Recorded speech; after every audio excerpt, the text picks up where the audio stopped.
बांग्लादेश की पूर्व प्रधानमंत्री 78 वर्ष की शेख हसीना, जो एक समय अपने देश की सबसे शक्तिशाली नेता हुआ करती थीं, उन्हें आज ढाका की इंटरनेशनल क्राइम्स ट्राइब्यूनल यानी आईसीटी ने 2 आरोपों में फांसी की सजा सुना दी है। ये जो विशेष अदालत है ढाका की, इसने शेख हसीना को बांग्लादेश में छात्र आंदोलन के दौरान आंदोलनकारियों की हत्या का दोषी माना है। और संयुक्त राष्ट्र का ऐसा दावा है कि बांग्लादेश में जुलाई से लेकर अगस्त 2024 तक छात्र आंदोलन के दौरान 1400 से ज़्यादा लोग मारे गए थे और शेख हसीना के खिलाफ इसके अलावा दर्जनों और मामले भी चल रहे हैं। शेख हसीना के साथ बांग्लादेश के पूर्व गृह मंत्री को भी फांसी की सज़ा सुनाई गई है और पूर्व पुलिस चीफ ने शेख हसीना के खिलाफ क्योंकि गवाही दे दी थी, इसलिए उन्हें बहुत कम सज़ा दी गई है।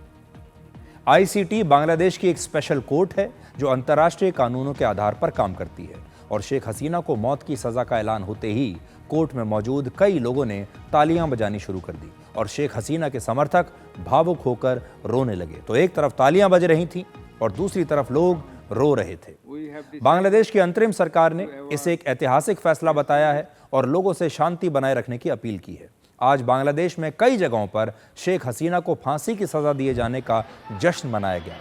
बांग्लादेश के गोपालगंज और चटगांव में हिंसा हुई और राजधानी ढाका में शेख हसीना की पार्टी के एक सांसद का घर जला दिया गया। आप कह सकते हैं कि बांग्लादेश में इस समय तनाव का माहौल है। अब इस फैसले के बाद, क्योंकि शेख हसीना बांग्लादेश की गुनाहगार हैं, वहाँ की अदालत ने उन्हें फांसी की सज़ा दी है, अब बांग्लादेश की सरकार ने भारत सरकार से ये कहा है कि वो शेख हसीना को वापस बांग्लादेश भेज दें, उनके प्रत्यर्पण की मांग की है। शेख हसीना 5 अगस्त 2024 से ही भारत में शरण लिए हुए हैं और इसी दिन बांग्लादेश में तख्तापलट हुआ था जब वो अपनी जान बचाकर दिल्ली आ गई थीं और तब से वो भारत में ही शरण लेकर रह रही हैं। प्रत्यर्पण की मांग पर भारत सरकार ने जवाब दिया है कि उन्हें बांग्लादेश की अदालत के इस फैसले की जानकारी है, उन्होंने इस फैसले का संज्ञान लिया है और भारत बांग्लादेश में शांति, लोकतंत्र, स्थिरता और सभी समुदायों की भागीदारी का समर्थन करता है और भारत बांग्लादेश के सभी पक्षों से जुड़ा रहेगा। लेकिन भारत सरकार ने एक बार भी कहीं यह आश्वासन नहीं दिया है कि वो शेख हसीना को वापस भेज देगी।